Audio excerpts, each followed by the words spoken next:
Биздин мусулмандардын жашоосу мына бүгүнкү күндөгү болуп аткан, өзүбүз сезип аткан кээ бир кыйынчылыктар, бизге тагылып аткан айыптар эмне үчүн ушул болуп кетти?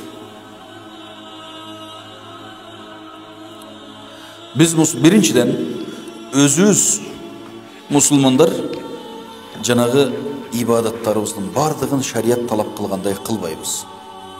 Ошон үчүн мусулмандарды айыптайт. Кейде биз айтып калабыз да, мен Кудай үчүн кылып атам. Ал бирөө бизди бул Кудай деген адам экен деп карайт. Кудай деген адам экен, ушунуку туура экен, өзгөчөлүгү бар экен деп карайт да. Анан ал караса, биз Кудай деген адамдар дагы адан өзгөчөлөнгөнүбүз бүгүнкү күндө тазалыкта андан кем болуп турсак. Негизи биздин динибиз тазалыкка курулган. Пайгамбар ошентип айткан го, тазалык бул имандан. Иманы бар адам таза болуш керек эле. Мейли биздин ички тышкыбыз, эки тарабыбыз тең тазалыкта аксап калып атпайбызбы? Демек бул өзүбүздүн айыбыбыз. Анан ал бизди, бул мусулман адам, дин карманган адам, өзгөчөлүгү бар менен деп караса, тазалыгыбыз ага жетпесе, илим билимибиз ага жетпесе, анан ал бизден үлгү албайт. Себеби анын биздин мусулмандарга кызыгып караганы, анын түшүнүгү ошол. Болтур мусулман болгондо мунун жашоо эмне болуп кетти деп карайт да. Караса, ал караган нерсенин бардыгында биз андан төмөн турат экенбиз. Анда биздин мусулмандардын жашоосу башка бирөөнүн жашоосуна жакшылык алып келиш кайдан болсун бизде? Кейде өзүбүздү актап биз айтабыз, мен Кудай үчүн кылып атам. Кылсам мен Кудай деп кылам. Кудай сен тиги кийимиңе карабайт. Ооба, пайгамбарыбыз хадисте айткан. Кудайым силердин өң бешиңерге карабайт. Жүрөгүңөрдөгү нерсеге карайт деген. Ал чындык. Бирок ал жалпы исламдын, мусулманчылыктын көрүнүшү келбети эмес. Деген сөз аерде сен биринчи өзүңдүн ички дүйнөңө, Кудай болгон мамилеңе, иманыңа биринчи көңүл бөл деген сөз. Сен сыртыңды таштап кой деген сөз эмес. Ал жекече сен өзүң менен анан Кудайдын ортосунда болгон мамилеңде ошондой. Эгер сен жөн эле отурсаң, башка бирөөгө дават кылбасаң, динди жайылтпасаң, жашына калып көрсөтпөсөң, жөн эле бир бурчта отурсаңчы, отура бер, эски кийим менен. Жыртык кийим менен отура бер Кудай үчүн. Кудай мени карайт деп отурсаңыз, анда ошондо жана сөзүңүз туура болот.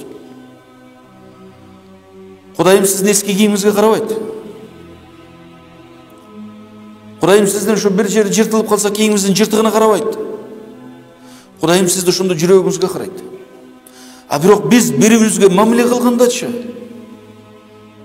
мен бирөөгө саламдашып, учурашып мамиле кылып атсам, мейли мен аны сооп болсун деген күндө дагы, бирок экинчи мамиле кылып аткан адам го ал мага. Ал менин жүзүмө карайт го. Ал менин кейфиме карайт го. Мен даватты Кудайдын өзүнө кылсам, анда Кудай менин кийимиме, сырткы көрүнүшүмө карабайт десем болот эле.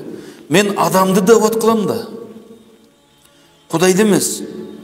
Мен Кудай менен болгон мамилемде мен жүрөгүмө карайм. Анан ошондо мен жалгыз отурсам да үйдө,